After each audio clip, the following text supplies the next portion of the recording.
ফালাইছে। আল্লাহ শেখ হাসিনাকে ছাড় দিছে, ছেড়ে দেয় নাই। আর আল্লাহ বাংলাদেশের সকলের জন্য একটা বোনাস রাখছে। মৌসুমীর কুলে মানুষজনের ঢুলে, ওমর সানির কুলে মানুষজন ঠুলে। ওমর সানি কি করছে? বাংলাদেশে আওয়ামী লীগের দালাল ছিল। মৌসুমী আওয়ামী লীগের আমলে ভুস্কি ছিল। তাদেরকে কেন অ্যারেস্ট করা হয়নি? তাদেরকে কেন আইনের আওতায় আনা হয়নি? একজনও চলচ্চিত্র লোকজনকে আইনের আওতায় কেন আনা হয় নাই?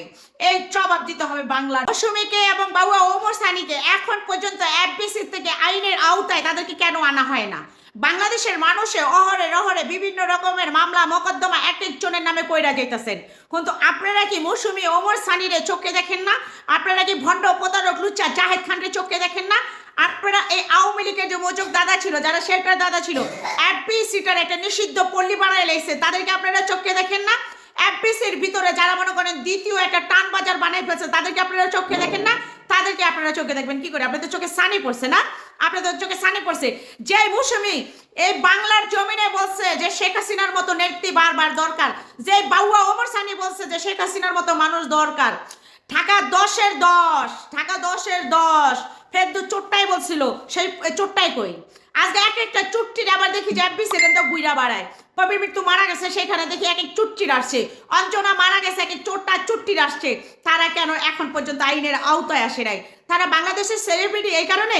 আর বাংলাদেশের জনগণ যারা হাই কমান্ডারে আওয়ামী লীগের নেতাদের নামে মামলা হইতাছে, অথচ নিম্ন লেভেলের যারা তাদের নামেও মামলা হইতাছে। কিন্তু এফবিসি লেভেলের যারা নাশকতা কইরা বেড়াইছে ছবির নামে চলচ্চিত্র জগতে, বিএনপি জামাতের অঙ্গ সংগঠনের সকলকে ধ্বংস করে দিতে চাইছে, তাদেরকে এখন পর্যন্ত কেন আইনের আওতায় আনা হয় নাই? এই বাংলার জনগণ গোলামি করো, কিন্তু এতটাই গোলামি করো না যে বাংলাদেশের মানুষদের কাছে তোমরা ক্ষিপ্ত হয়ে যাও। নিম্ন আয়ের মানুষ যারা, নিচতলার মানুষ যারা, তাদেরকে মামলা মোকদ্দমা দেওয়া, তাদেরকে হয়রানি করা হইতাছে আওয়ামী লীগের এন্ডারবাজি টেন্ডারবাজির নেতাদের সাথে চড়াইয়া পড়াইয়া। কিন্তু এফবিসির বিভিন্ন লুচ্চা লুচ্চিরা আওয়ামী লীগের এন্ডারবাজি টেন্ডারবাজি গোলামিবাজির সাথে, লুচ্চামির সাথে, ভণ্ডামির সাথে, প্রতারকের সাথে জড়িত ছিল, কিন্তু কাউকে আইনের আওতায় এখন পর্যন্ত আনা হয় নাই। ওমর সানি কি করে এখন পর্যন্ত বের হয়? মাফিয়া শেখ হাসিনায় বাংলাদেশে থাকাকালীন ওমর সানির ছেলে দেবদি সীসার ব্যবসা করে গেছে। এই মৌসুমী টাকলা মুরাতেন মতো তাকে হাত রেখে তাকে দীপ্তি সীসার ব্যবসা করে বেড়াইছে আওয়ামী লীগ সরকার আমলে থাকাকালীন। আর তাদের মতো মানুষ আজকে আবার বাংলার জমিনে সিনার টান কইরা ঘুইরা বেড়ায়। অথচ অনেকও মানুষ এখন আছে মিথ্যা মামলার দায় বোঝা মাথায় নিয়ে ঘুইরা বেড়াইতেছে। কারণ আওয়ামী লীগের আমলে যা করছিল এই তত্ত্বাবধায়ক সরকার ডক্টর ইউনূস তার আমলে সেম কাজই হইতাছে। আল্লাহ কখনো কাউকে ছাড় দেয় কিন্তু ছেড়ে দেয় না। আপনারা তো ভাববেন না যে আল্লাহ আপনাদের জন্য একটা বোনাস রেখে দিছে, আপনাদেরকে বোনাস দিবে।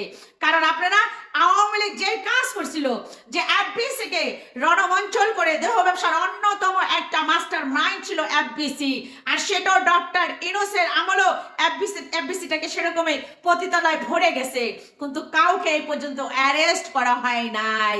কয় জাহিদ লুচ্চাকে খুঁজে পায় না। জাহিদ লুচ্চাকে কি করে খুঁজে পায় না? জাহিদ লুচ্চা ভণ্ড প্রতারক এই আওয়ামী লীগের অন্যতম ক্যাডার এই জাহিদ লুচ্চা এখনো কোথায় আছে? বাংলার জমিনে আছে।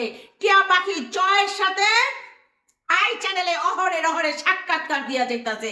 তোমরা দেখো না? তোমাদের চোখে সানি পড়ছে না?